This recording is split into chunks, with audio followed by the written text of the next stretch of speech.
अब हम आपको वो खबर दिखाएंगे जिसकी वजह से दुनिया भर के खेल प्रेमी आजकल बहुत निराश हैं, और वो खबर है मशहूर टेनिस खिलाड़ी रॉजर फेडरर का संन्यास। फेडरर टेनिस की दुनिया के सबसे शालीन चैंपियन हैं, जिन्होंने अपने प्रतिद्वंदियों के साथ साथ इतने वर्षों तक अपनी उम्र और अपने शरीर की चोटों को भी हराया है। आज भारत के युवाओं को रॉजर फेडरर के जीवन से क्या सीखना चाहिए, हम आपको बताएंगे। और इसके लिए जरूरी नहीं कि आप खिलाड़ी ही हो, आप जीवन में चाहे कुछ भी करते हो, एक फेडरर जैसा खिलाड़ी आपको बहुत कुछ सिखा सकता है। तो आज आप लाइफ लेसन्स लीजिए फेडरर से। टेनिस एक ऐसा खेल है जिसमें कोई भी खिलाड़ी 20 वर्षों से ज्यादा खेल नहीं पाता, और इस खेल में ज्यादातर खिलाड़ी 35 साल की उम्र तक संन्यास ले ही लेते हैं, क्योंकि उसके बाद शरीर में वो दम खम स्टेमिना बचता ही नहीं है। लेकिन रॉजर फेडरर सबसे अलग थे। वो जब 35 साल के थे तब उनका खेल 20 साल के खिलाड़ी के जैसा था। फेडरर का कहना है कि उन्होंने 24 साल तक टेनिस खेला, लेकिन आज जब वो संन्यास ले रहे हैं तो ऐसा लगता है जैसे वो 24 साल 24 घंटे के जैसे थे। बहुत कम लोग जानते हैं कि फेडरर ने टेनिस खेलने के लिए स्कूल की पढ़ाई को बीच में ही छोड़ दिया था, यानी वो एक स्कूल ड्रॉप आउट थे, और उस समय उन्होंने अपने पिता से कहा था कि वो अपने खेल के प्रति 100% समर्पित रहना चाहते हैं, और इसलिए वो स्कूल जाकर पढ़ नहीं सकते, यानी उनके और टेनिस के बीच में स्कूल भी नहीं आ सकता।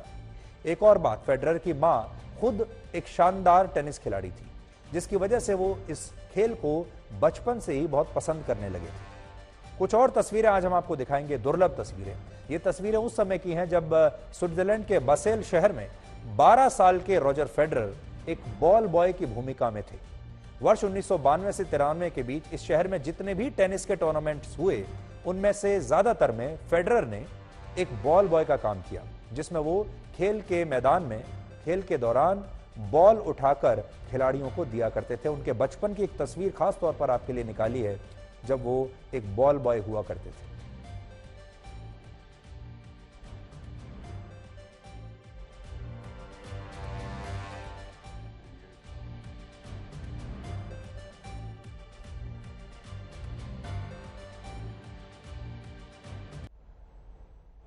रॉजर फेडरर दुनिया के उन चुनिंदा खिलाड़ियों में से एक हैं जिनके आंकड़े ही उनके महानता के बारे में बता देते हैं। उन्होंने 24 साल के अपने करियर में 1500 से ज्यादा मैच खेले, जिनमें 1251 मैचों में उन्होंने जीत हासिल की। इसके अलावा वो टेनिस की दुनिया में पहले ऐसे खिलाड़ी बने जो लगातार 317 हफ्तों तक टेनिस की वर्ल्ड रैंकिंग में पहले स्थान पर रहे, यानी वर्ल्ड नंबर 1 रहे।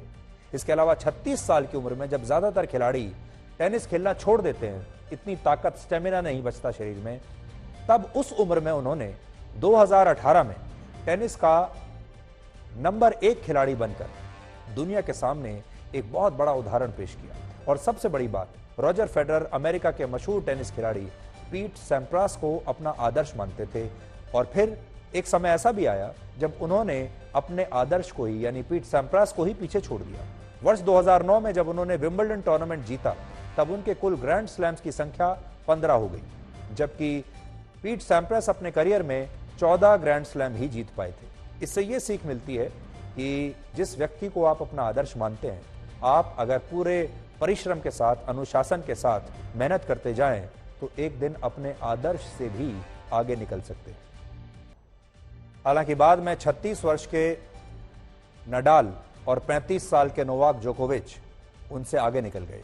फिलहाल नडाल के पास 22 ग्रैंड स्लैम है, सबसे ज्यादा, और जोकोविच के पास 21 ग्रैंड स्लैम है। और आज एक बड़ा सवाल यह भी है कि किसी खिलाड़ी की महानता का असल में पैमाना क्या होता है? क्या कोई खिलाड़ी तब महान होता है जब वो ज्यादा खिताब जीतता है, ज्यादा चैंपियनशिप मैच जीतता है? प्राइज मनी के रूप में 1037 करोड़ रुपए मिले, और आज उनकी टोटल नेटवर्थ 4372 करोड़ रुपए है। हालांकि हम आपसे कुछ और भी कहना चाहते हैं कि आप उनसे सीख क्या सकते हैं, तो जल्दी से आपको बताते हैं फेडरर आपके लिए क्या संदेश छोड़कर गए हैं। सबसे पहला है उम्र, क्योंकि उन्होंने उम्र को कभी भी रुकावट नहीं बनने दिया, और इसीलिए 41 साल की उम्र तक खेलते रहे।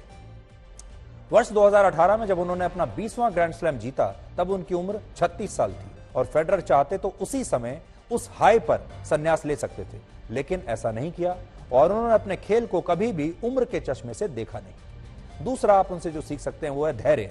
2007 से 2020 के बीच उन्होंने कई बार उन्हें चोटें लगी, और जब भी कोई बड़ा टूर्नामेंट होता था तो इस दौरान उन्हें छोड़ा और अपने खेल को हमेशा सबसे ज्यादा महत्व दिया।